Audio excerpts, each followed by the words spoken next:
Guys, कैसे हैं आप सभी। आई होप आप सब मस्त होंगे, हम भी मस्त हैं। और आप सभी ने कल बहुत सारी विशेष शेयर की मेरे बर्थडे पे, तो आप सभी का तहे दिल से शुक्रिया।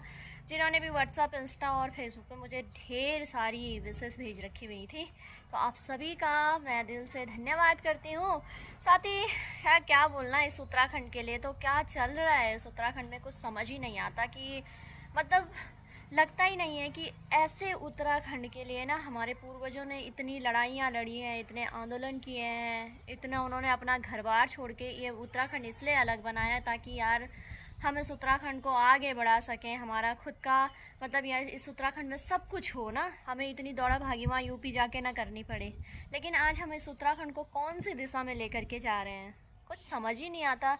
मतलब यहाँ की इतनी लड़ाइयाँ, इतने खुलेआम हुड़दंगबाजी चल रही है इस उत्तराखंड में, और किसी को मतलब कोई डर भय है ही नहीं।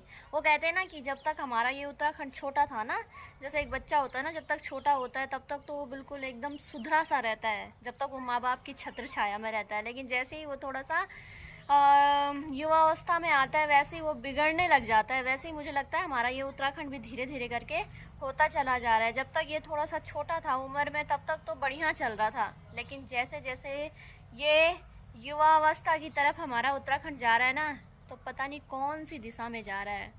कभी कोई किसी को मार देता है, कभी कहीं हुड़दंगबाजी चल रही है, अगर कोई बाहर से यहाँ पे आता है तो कभी कुछ भी मतलब हो जाता है, कोई पता ही नहीं है कि अगर ऐसा लगता है कि अगर हम फ़ोन उठाएंगे या न्यूज़पेपर उठाएंगे तो कल कौन सी न्यूज़ आ जाए, कुछ पता नहीं है। यहाँ की जो जगह ज़मीन है उसे बाहरी लोग आकर के ख़रीद रहे हैं।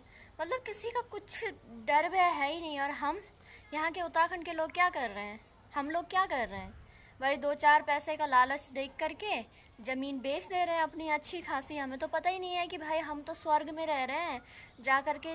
मतलब अगर बाहर के देखें ना, हम बाहर क्या गर्मी है, क्या है बाहर का माहौल, तो तब हमें समझ में आएगा कि हम अपनी स्वर्ग जैसे जगह को ना एक सिर्फ पैसे के लिए बेच दे रहे हैं। तो मैं तो भाई यही कहूँगी कि दूसरी चीज़ ये थी कि भाई अगर हम इसी उत्तराखंड में ना घूमने फिरने के लिए जाते हैं, अगर अपने घर के अगल बगल भी हम जा रहे हैं ना, जब हमने ज़मीन बेच दी तो वहाँ पर भारी लोगों का मतलब रहना खाना उनका राज हो गया, होना ही है भाई, उन्होंने तो पैसे दिए हैं, ज़मीन उनके नाम है, मकान उनका है। अब वो वहाँ पर अपना जो काम है, धंधा है, उसको स्टार्ट करते हैं।